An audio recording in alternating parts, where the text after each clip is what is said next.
सबसे महत्वपूर्ण यह है क्योंकि जमीयत उलमाए हिंद समेत तमाम ऐसी याचिकाएं जो सुप्रीम कोर्ट में डाली गई, उन याचिकाओं में विषय यह बनाया गया कि सरकार चिन्हित करके बुलडोजर एक्शन जो है वो कर रही है। हालांकि सुप्रीम कोर्ट ने भी यह स्पष्ट कर दिया था कि अवैध निर्माण को वो जायज नहीं ठहरा सकते हैं।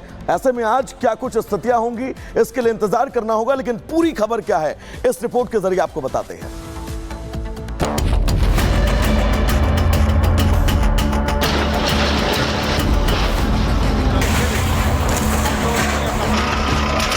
दंगाइयों के सामने नाक रगड़ने वाले लोग बुलडोजर के सामने वैसे ही पस्त हो जाएंगे। बुलडोजर संवैधानिक नहीं है, अनकॉन्स्टिट्यूशनल चीज है। बुलडोजर चलेगा या रुकेगा?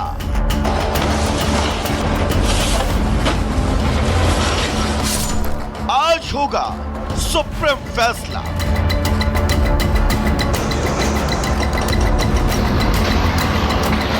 देश भर में चल रही बुलडोजर कार्रवाई के खिलाफ दाखिल याचिकाओं पर सुप्रीम कोर्ट 13 नवंबर यानी आज फैसला सुनाएगा। कोर्ट ने कहा है कि वो पूरे देश में लागू होने वाली गाइडलाइन बनाएगा। इस मामले पर सुनवाई करते हुए बीते 17 सितंबर को सुप्रीम कोर्ट ने बुलडोजर एक्शन पर रोक लगाई थी। वो रोक अभी भी जारी है। कोर्ट के फैसले के बाद अब उसके मुताबिक ही बुलडोजर कार्रवाई हो सकेगी। फैसला सुरक्षित रखते समय कोर्ट ने साफ किया था कि वो सिर्फ उसी समाधान की बात करेगा जो पहले से कानून में मौजूद है। कोर्ट ने कहा था कि कोई भी कार्रवाई नियमों के मुताबिक ही होनी चाहिए। इसके लिए वो गाइडलाइन बनाएगा। सड़क, फुटपाथ वगैरह पर हुए अवैध निर्माण को कोई संरक्षण नहीं दिया जाएगा। कोर्ट ने यह भी कहा था कि वो ऐसा कोई आदेश नहीं देगा जो व्यक्तिगत तरीके से अतिक्रमण करने वालों के लिए मददगार हो। जमीयत उलेमाए हिंद समेत कई याचिकाकर्ताओं ने सुप्रीम कोर्ट से कहा था कि नियमों का उल्लंघन कर देश भर में बुलडोजर चलाए जा रहे हैं। किसी पर अपराध का आरोप लगने पर उसे सबक सिखाने के लिए उसका घर गिरा दिया जा रहा है। न कोई नोटिस दिया जाता है, न जवाब देने का मौका। सुप्रीम कोर्ट ने सुनवाई के दौरान कहा था कि किसी व्यक्ति पर अपराध का आरोप लगना उसका मकान गिराने का आधार नहीं हो सकता। यह बुलडोजर जस्टिस है।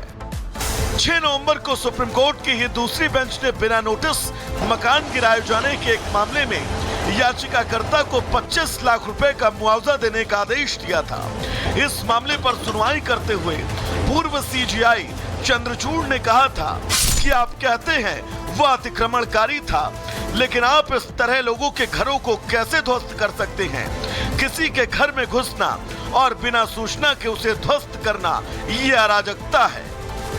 बुलडोजर एक्शन को लेकर देश भर में जमकर सियासत भी हुई। विपक्ष ने बीजेपी सरकार को तानाशाही रवैया अपनाने का आरोप लगाया। आपने जानबूझ करके जिनसे आपको बदला लेना था, नीचा दिखाना था और अपनी सरकार की ताकत पर, अहंकार पर आपने जानबूझ करके बुलडोजर चलाए, जिसका परिणाम यह है कि हाई कोर्ट से लेकर के सुप्रीम कोर्ट ये कह सकता है कि बुलडोजर संवैधानिक नहीं है। विपक्ष ने बीजेपी सरकार पर तानाशाही रवैया अपनाने का आरोप लगाया। अब सबकी निगाहें सुप्रीम कोर्ट के फैसले पर टिकी हैं। सुप्रीम कोर्ट में जस्टिस वीआर गवई की अध्यक्षता वाली बेंच सुबह 10:30 बजे अपना फैसला सुनाएगी। Bureau report, Republic Bharat. वहीं दिल्ली के लोगों पर एक तरफ तो सांसों का संकट है, तो उधर सर्दी का सितम भी अब शुरू हो चुका है। दिल्ली एनसीआर के कई ऐसे इलाके जहां पर विजिबिलिटी इस समय बहुत ज्यादा कम है, कई इलाके जहां पर इस समय घना कोहरा छाया हुआ है। चाहे हम गाजियाबाद की बात करें, चाहे हम दिल्ली की बात करें, चाहे हम नोएडा की बात करें, विजिबिलिटी बहुत कम। तापमान में भी लगातार गिरावट पिछले 2-3 दिनों में देखी जा रही है। ये तस्वीरें आप देखिए, आनंद विहार की ये सड़क है जहां पर जो गाड़ियां जा रही हैं इस समय, उसकी रफ्तार देखकर अंदाजा आप लगा सकते हैं कि कितना घना कोहरा इस समय छाया हुआ है। रिपब्लिक भारत भी ये अपील करता है आप सभी से, जब आप सड़कों पर अब निकलें तो गाड़ियों को आप मध्यम गति में ही चलाएं, आराम से चलाएं, ताकि आप होने वाली दुर्घटनाओं से आप बच सकें, क्योंकि आने वाले दिनों में अभी मौसम ऐसे ही बना रहेगा।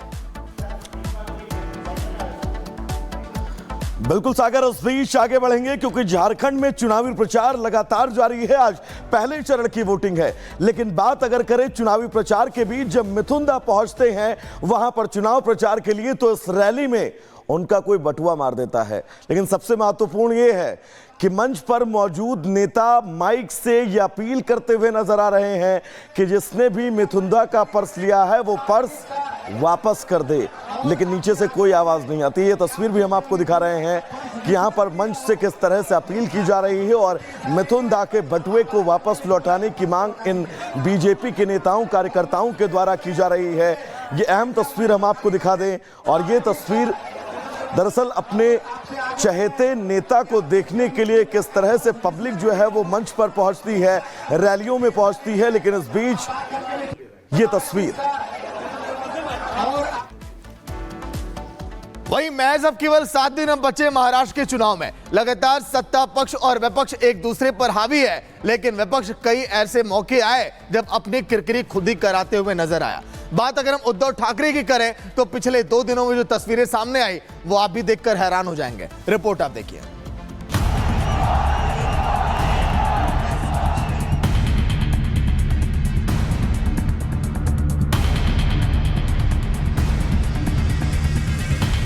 बॅग उघडली तर हे पण उघडायला काय काय उघडायचं ते उघडा, नंतर मी उघडतो तुम्हाला. पण माझी एक बॅग तपासताना तुम्ही आतापर्यंत मिंद्याची तपासली का, देवेंद्र फडणवीसची तपासली का, अजित पवारची, मोदींची तपासली का, अमित शहाची तपासली? लागू नका. चुनाव का मौसम है, प्रचार जोरों पर है। जाहिर है पैसा, शराब, साड़ी बांटने से लेकर मतदाताओं को लुभाने के कई काम भी पर्दे के पीछे हो रहे होंगे। इसी को रोकने के लिए चुनाव आयोग सक्रिय है, लेकिन आयोग की यह सक्रियता महाराष्ट्र के पूर्व मुख्यमंत्री और शिवसेना यूबीटी के अध्यक्ष को रास नहीं आ रही। उद्धव ठाकरे इसीलिए तो चुनाव कर्मियों पर ही बिफर गए। माझा काय तुमच्यावरती राग नाहीये, मला फक्त यांचा एकतर्फी जो कारभार चाललाय, मला जो न्याय तोच मोदींना पण लागला पाहिजे, कारण मोदी पण प्रचाराला येत आहेत। उद्धव ठाकरे इसलिए बैग चेक करने से बौखलाए हुए हैं क्योंकि 24 घंटे में दूसरी बार उनके हेलीकॉप्टर की चेकिंग हुई। मंगलवार को उस्मानाबाद में औसा सीट पर प्रचार करने से पहले और उससे पहले मंगलवार को यवतमाल के वनी एयरपोर्ट पर उनके बैग की भी जांच की गई थी। बस इसी से भड़के उद्धव ने चुनाव कर्मियों का वीडियो बनाया, उनसे उनका आईडी कार्ड और अपॉइंटमेंट लेटर मांगा, फिर मोदी और शाह का बैग चेक करने का चैलेंज दे दिया, जिससे सियासत भी भड़क गई। अमित शाह का हेलीकॉप्टर कभी चेक हुआ क्या? नरेंद्र मोदी का हेलीकॉप्टर कभी चेक हुआ क्या? देवेंद्र फडणवीस का हेलीकॉप्टर कभी चेक हुआ क्या? शिंदे का हेलीकॉप्टर कभी चेक हुआ क्या? किसी का हेलीकॉप्टर कभी चेक हुआ क्या? तो उद्धव ठाकरे का हेलीकॉप्टर कैसे चेक हो रहा है? खाली अब टारगेट करके एक पार्टी के नेता को टारगेट कर रहे हो, वो गलत है। ये इलेक्शन कमीशन को ये बात भी देखनी चाहिए कि अगर चेकिंग हो सबकी हो। उद्धव ठाकरे जी की याददाश्त कमजोर है। क्या लोकसभा चुनाव में महाराष्ट्र के मुख्यमंत्री एकनाथ शिंदे जी का बैग चेक हुआ था, ये भूल गए हो? उद्धव के आरोपों पर चुनाव आयोग ने जवाब दिया है और लोकसभा चुनाव में बीजेपी नेताओं के हेलीकॉप्टर की तलाशी की तारीख याद दिला दी। आयोग ने कहा 24 अप्रैल 2024 को बिहार के भागलपुर में जेपी नड्डा के हेलीकॉप्टर की तलाशी ली गई, तो वहीं 21 अप्रैल 2024 को बिहार के कटिहार में अमित शाह के हेलीकॉप्टर की जांच की गई। लेकिन विपक्ष बिना सुने बस सियासत में जुट गया। वो भी पूर्व मुख्यमंत्री, हेलीकॉप्टर उनकी चेकिंग हो रही, तो ये देवेंद्र फडणवीस की क्यों नहीं हो रही जो ओपनली माल लेके जा रहे हैं? इनकी क्यों नहीं हो रही? ये पवार साहब की, भाजपा के बड़े नेताओं क्यों नहीं हो रही जो लिए खोखा बांट रहे हैं? लोकसभा चुनाव के समय तो हमारे मुख्यमंत्री श्री एकनाथ राव शिंदे जी का भी हेलीकॉप्टर चेक हुआ था, मुझे क्या फर्क पड़ता है? जिनको लगता है कि वो गलत काम कर रहे हैं, कानून का उल्लंघन कर रहे हैं, वो घबराते हैं और वो बहुत बड़ा इश्यू बनाते हैं। आचार संहिता में जब आयोग को अधिकार है तो फिर क्या उद्धव ठाकरे कानून से ऊपर हैं जो उनका बैग चेक नहीं हो सकता? आखिर उद्धव इतने बौखलाए हुए क्यों हैं? Bureau report, Republic Bharat. Video मी रिलीज करतो, ठीक है, तपासा है। तो इसी बीच महाराष्ट्र के चुनाव से जुड़ी एक और बड़ी खबर, उद्धव ठाकरे के आरोप पर इसी का जवाब अब सामने आ चुका है। आयोग ने एक वीडियो जारी किया, उसमें जिक्र किया गया कि वीडियो में नितिन गडकरी के भी हेलीकॉप्टर की तलाशी ली गई है। लातूर में हेलीकॉप्टर की चेकिंग की गई थी क्योंकि लगातार उद्धव ठाकरे आरोप ये लगा रहे थे कि आखिर जो केंद्र के नेता हैं, जो बीजेपी के नेता हैं, उनकी तलाशी क्यों नहीं ली जाती। ये देखिए, ये वीडियो भी ये सामने आया जहां पर नितिन गडकरी के हेलीकॉप्टर की तलाशी ली गई। लातूर की ये तस्वीर है और चेकिंग के दौरान जो वीडियो सामने आया वो भी अब जारी किया गया है आयोग की तरफ से, क्योंकि उद्धव ठाकरे ने जो आरोप लगाया था उसी पर ये इलेक्शन कमीशन का ये जवाब है। लातूर में हेलीकॉप्टर की चेकिंग की गई, उसके बाद ही आगे उसको रवाना किया गया। क्योंकि उद्धव ठाकरे की बात करें, कई अन्य ऐसे नेता हैं महाराष्ट्र के चुनाव में जो ये आरोप लगा रहे हैं कि जब हम कहीं से गुजर रहे हैं या फिर जब हम चेकिंग कर रहे हैं तो वहां पर हमारी तलाशी क्यों? अमित शाह, पीएम नरेंद्र मोदी और अन्य केंद्र के नेताओं की जो महाराष्ट्र में आ रहे हैं उनकी तलाशी क्यों नहीं ली जा रही है? लगातार ये आरोप लगा रहे थे उद्धव ठाकरे। उसके बाद इसी का जवाब आया और आयोग ने वीडियो जारी करके कहा है कि देखिए, इस देश में सभी नागरिक एक बराबर हैं, सभी नेता एक बराबर हैं।